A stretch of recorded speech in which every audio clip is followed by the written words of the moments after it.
জয় গুরু। পরম প্রেমময় পরম দয়ালের চরণে শত সহস্র কোটি আভূমি প্রণাম জানাই। আপনাদের প্রতি প্রত্যেককে আন্তরিক জয় গুরু জানাই। আজকের আলোচনার বিষয় হলো গুরু নির্বাচন এবং তার নীতিনীতি আমরা কিভাবে পালন করব। একজন প্রমথ দে দা শ্রী শ্রী ঠাকুরকে জিজ্ঞাসা করছেন। আলোচনা প্রসঙ্গের পঞ্চম খণ্ড থেকে বলছি। শ্রী শ্রী ঠাকুরকে প্রমথ দে দা জিজ্ঞাসা করছেন, গুরুকে অবলম্বন করেই যখন যা কিছু সব, তখন গুরু নির্বাচনে যদি মানুষের ভুল হয়ে যায় তাহলে তো খুব বিপদের কথা। শ্রী শ্রী ঠাকুর তখন বললেন, সে কথা ঠিকই। অজান মানুষ যে নিজেই নিজের পথের সন্ধান জানে না, সে অন্যকে পথের সন্ধান দেবে কি করে। শ্রী শ্রী ঠাকুরকে প্রমথদা জিজ্ঞাসা করছেন, গুরু নির্বাচনে যদি আমাদের ভুল হয়ে যায় তাহলে তো খুব বিপদের কথা। শ্রী শ্রী ঠাকুর বললেন, সে কথা তো ঠিকই। অজান মানুষ অজান মানে যে নিজেই নিজে কিভাবে চলবে, নিজের পথের সন্ধান সে নিজেই জানে না, সে অন্যকে কিভাবে পথের সন্ধান দেবে। তবে তিনটি বিষয় শ্রী শ্রী ঠাকুর আমাদের দেখতে বললেন গুরু নির্বাচনের ব্যাপারে। সেই তিনটি এখন আলোচনা করা হচ্ছে। তিনটি জিনিস বিশেষ করে দেখতে হয়। প্রথমত দেখতে হয় পূর্বতন প্রাজ্ঞ আচার্যদের ধারার সঙ্গে তার মিল আছে কিনা। দ্বিতীয়ত দেখতে হয় কোনো বৈশিষ্ট্যের পরিপালন ও পরিপোষণ করে চলেন কিনা। তৃতীয়ত দেখতে হয় তার গুরুনিষ্ঠা কেমন। তাহলে গুরু নির্বাচন ব্যাপারে তিনটি বিষয় আমরা বিশেষভাবে হুঁশিয়ার হব। প্রথমত কি দেখতে হয় না, পূর্বতন প্রাজ্ঞ আচার্যদের ধারার সঙ্গে তার মিল আছে কিনা। যাকে আমি গুরু হিসাবে বরণ করতে চলেছি তার পূর্বে যারা এসছেন তাদের সঙ্গে তার মিল আছে কিনা, এটা এক নম্বর, এটা দেখতে হয়। দ্বিতীয়ত দেখতে হয় তিনি বৈশিষ্ট্যের পরিপালন ও পরিপোষণ করে চলেন কিনা। সব মানুষ যে তার কাছে যায়, প্রত্যেকটা মানুষের বৈশিষ্ট্য কিন্তু আলাদা। প্রত্যেকটা মানুষ একজন স্বয়ং সম্পূর্ণ, প্রত্যেকে ইউনিক, প্রত্যেকের সাথে প্রত্যেকে আলাদা বৈশিষ্ট্য রয়েছে। সেই বৈশিষ্ট্যের পরিপালন এবং পরিপোষণ হচ্ছে কিনা তার কাছে গিয়ে, তিনি বৈশিষ্ট্যের পরিপালন ও পরিপোষণ করে চলেন কিনা। তৃতীয়ত দেখতে হয় তার গুরুনিষ্ঠা কেমন। আমি যাকে গুরু হিসাবে বরণ করব তার গুরুনিষ্ঠা কেমন। গুরুনিষ্ঠার লক্ষণ হলো আত্মপ্রতিষ্ঠায় ঔদাসীন্য, গুরুর প্রতিষ্ঠায় উদগ্র আগ্রহ। গুরুনিষ্ঠা আছে কি না কিভাবে বুঝবো? দেখতে হবে সে নিজের প্রতিষ্ঠা চায় না তার গুরুর প্রতিষ্ঠা চায়। গুরুনিষ্ঠার লক্ষণ হলো আত্মপ্রতিষ্ঠায় ঔদাসীন্য, নিজের প্রতিষ্ঠা ব্যাপারে সে কিন্তু উদাসীন থাকবে এবং সে চাইবে তার গুরুর যাতে প্রতিষ্ঠা হয়, গুরুর প্রতিষ্ঠায় তার উদগ্র আগ্রহ থাকবে। আরেকটা ছোট্ট জিনিস দেখতে হয়, সেটা হলো কথায় কাজে সঙ্গতি। মানুষ যা বলে তা যদি নিজে আচরণ না করে তাহলে সেখানে সন্দেহের অবকাশ আছে, বুঝতে হবে।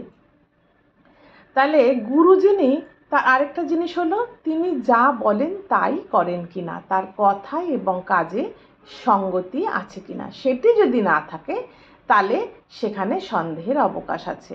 তবে গোড়ারগুলো যদি ঠিক না থাকে তবে কথায় কাজে মিল থাকলেও তা কিন্তু তিনি কিন্তু অনুসরণযোগ্য নয়।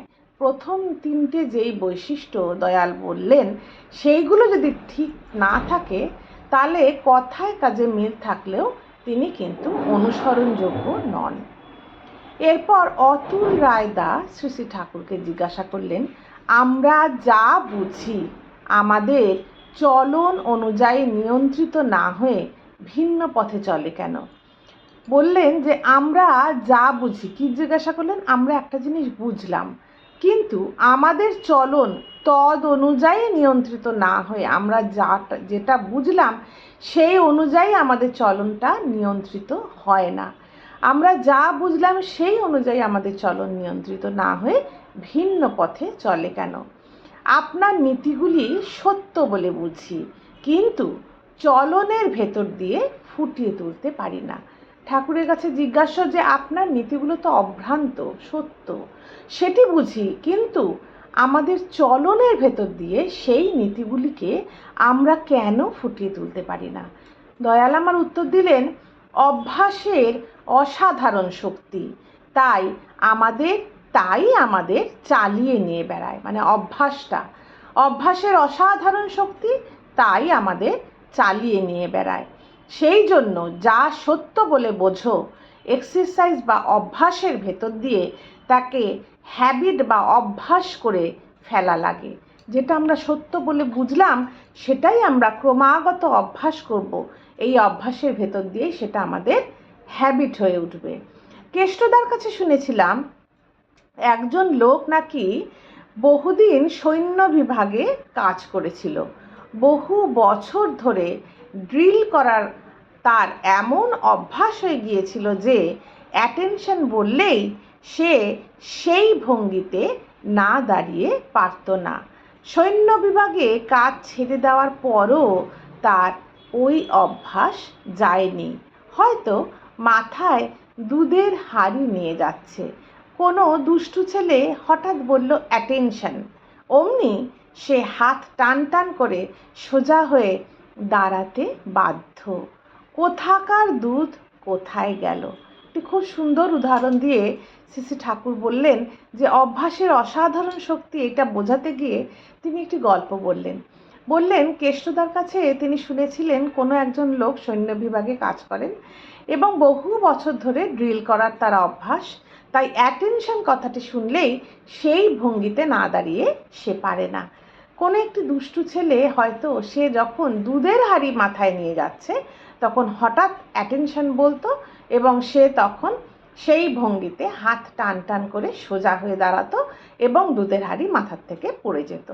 খুব সুন্দর হাস্যকর একটি উদাহরণ দিয়ে দয়াল আমাদের বোঝালেন যে অভ্যাসের কি অসাধারণ শক্তি। অভ্যাসে এমনতরই হয়। সদ অভ্যাস গঠন করে বদ অভ্যাসের প্রভাব মুক্ত হতে হয়। খারাপ বলে যেটা বুঝবে সেটা কিছুতেই আর করবে না। একবার বেশি করা মানে তাকে আরও শক্তিশালী করে তোলা। যেটি আমি বদ অভ্যাস বলে জানবো সেটি আমি একবারও করব না। একবার করলেও তাকে কিন্তু কিছুটা শক্তিশালী করে তোলা হয়। যা ক্ষতিকর তাকে প্রভাবশালী হতে দেবে কেন? শ্রী ঠাকুর আমাদের জিজ্ঞাসা করলেন, যা ক্ষতিকর তাকে আমরা কেন প্রভাবশালী হতে দেব? তাহলে এক কথায় যেটি আমরা বুঝি ঠাকুরের নীতি সত্য বলে বুঝি, অভ্রান্ত বলে বুঝি, সেটিই আমাদের অভ্যাস করে ফেলতে হবে। অভ্যাসে অভ্যস্ত হয়ে সেটি আমাদের হ্যাবিট করে তোলা লাগে। এইভাবেই আমরা সদ অভ্যাস গঠন করতে পারবো, বদ অভ্যাসের প্রভাব মুক্ত হতে পারবো। যেটি ক্ষতিকর সেটিকে কিছুতেই যেন আমরা প্রভাবশালী হতে না দেই। জয় গুরু, বন্দে পুরুষোত্তম।